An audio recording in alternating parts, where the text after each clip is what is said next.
Hi there, it's Brad Thompson, and at the most recent gathering of Bishop and Council, a lot of questions came up about our strategic and long range plans and St. Columba's status in terms of those plans. So it's a pretty tall order to give such detailed plans over the last 10 years in a succinct way. So I decided to film this, and we're going to get started.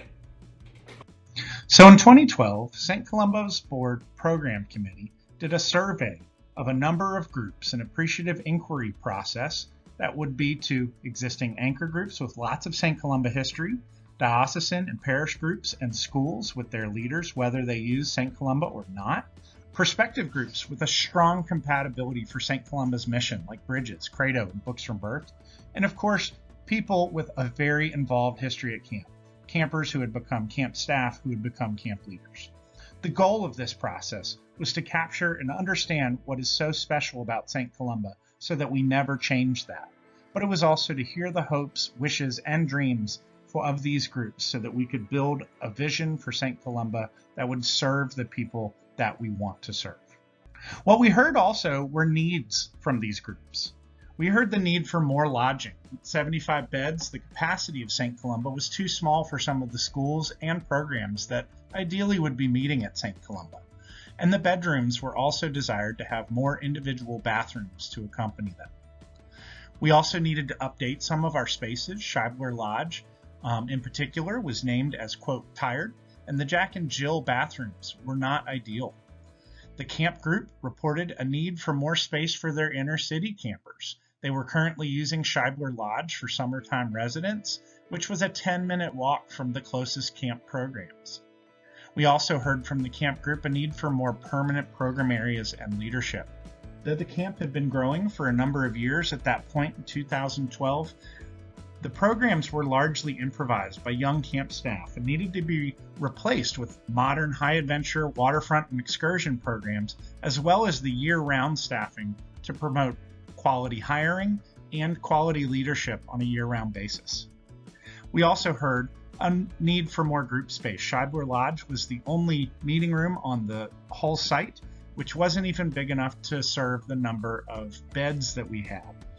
Likewise, our dining space was only built for 40, yet we regularly had groups of 50 or more in Scheibler Lodge. So what the program committee captured for us was a vision of what not to change about St. Columba and a vision for what to change. So the board started asking the question, what is the magic number? Which meant, how big is St. Columba supposed to be before it's too big? And so what we listened to is that we are being called by the people we serve to expand. We were simultaneously being called by those same people to secure the feeling of seclusion and sanctuary. And as a ministry of the diocese, St. Columba needed to know what the diocese wanted from it. So we sought the advice of Bishop Johnson, and what he identified through hearing this program report was that St. Columba's being called to serve more people by being a mid-size, not a large-size center, with a bedroom capacity of about 40 to 50, which would essentially double the size of St. Columba. Essential to that call was also recognizing that as an essential children's ministry of the diocese, simultaneously developing a camping facility and program needed to be work to accompany this. The Master Plan Committee met in 2014 to discern the vision, the current assets and needs, as well as the site analysis and infrastructure like utilities that we have as tools to get the work done. The Master Plan basically left to right established what we have, in the middle what we want to become, and then to the right what we need in order to become that. And so what they also did was did a site analysis to help us understand the utilization of the center, especially since we have two distinct ministries, camps and retreats. And the challenge was to identify how do you grow a center without violating some of the sanctuary and seclusion that each different part of the campus needs in order to fulfill its ministry in the right way. The Master Plan Committee then assembled these recommendations into what looks like a capital campaign. And so over the course of the years since 2014, St. Columba, one at a time, has been making major efforts on this plan. Some of you may remember the capital campaign in 2018 and 2019. Some of you may remember when we took on Scheibler Lodge. And so the important thing here is that we're taking care of these one by one, but also we're adapting as things change. So to give an example, our original plan called for a complete renovation of Scheibler Lodge, but it was reframed in 2017 to be a refresh since the cost of adding individual bathrooms was well over $1 million and not attainable with any of our fundraising. The last piece of our overall mission through this process of the last 10 years with our long-range plan was also to ensure that our ministries were efficient. Sustainability is achieved when financial results, ministry enhancement, and ministry maintenance are all cooperating. So as we reflect on the last few years of our ministry, one of the things that I want you to notice is the amount of earned revenue during that time growing by double-digit percentages each of those years. So I know there are those of you in the room who are like, money is not the measurement of ministry, and you're right. But money does measure movement. Our rates that we charge to our campers and guests directly correlate to the number of campers we serve and to the number of groups we serve during that same time. Episcopal Church utilization of the center was fairly stagnant. And so that revenue growth really came from a number of different nonprofits, schools, and other denominations that were starting to utilize the center. So we were growing into this mission and strategy that called us to broaden who do we serve. So as we look back over the last 10 years and in this sustainable ministry model, we're going to see that we operated at a 10-year $95,000 surplus, including a $2.5 million campaign and pandemic. From a ministry maintenance perspective, HVAC systems are well cared for, roads, roofs, and interiors are cared for. Our camp programs have effective year-round leadership and a great program to accompany them. We have staff that always get continuing education opportunities, receive annual feedback, and are very, very committed. And then, of course, when we have guest feedback, we always take it seriously and always approve upon it.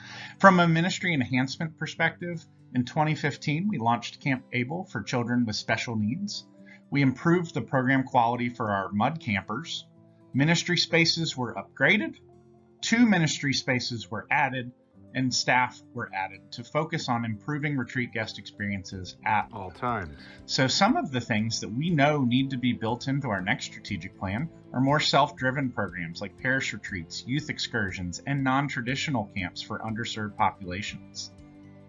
We recognize that we need to update more of our spaces that are on that list so that we can improve the experience of being in the Hermitages, in Sanders Lodge, and in Gates Pavilion. We need to further the work of marketing and outreach to promote diversity in utilization. We've had years of growth in a number of different categories of non-Episcopal utilization, but we need to do more and more of that, especially in a community so racially diverse. We need to build more and more access for a community that needs racial divisions to be broken down. We need to collaborate. We need to seek opportunities to communicate and work as an effective ministry of the Diocese of West Tennessee. And of course, go transform our board from a fundraising board to a managerial and strategy board after years of raising a lot of money. And then, of course, we need to have operational development. Because COVID cost us a lot of staff, we need to rebuild the staff that can accomplish the mission and give them the tools to do the work well. So over the course of the last 10 years, what I want you to hear is that we've had a lot of growth. We've also had really effective management of our long-range plans. And so here's kind of a timeline of all that we've undertook during those years and the growth that we've experienced through those years, through giving, through retreats, and through our camps. So in all of these reports of how well St. Columba has done throughout the years, we know there's a but, because St. Columba is not perfect. Over the last 30 to 40 years, Sanders Lodge and Scheibler Lodge have been so utilized that we know that they are going to be facing serious aging issues that we can't fix with a coat of paint. We also know that there's pieces of our strategic plan that either weren't done or not done well.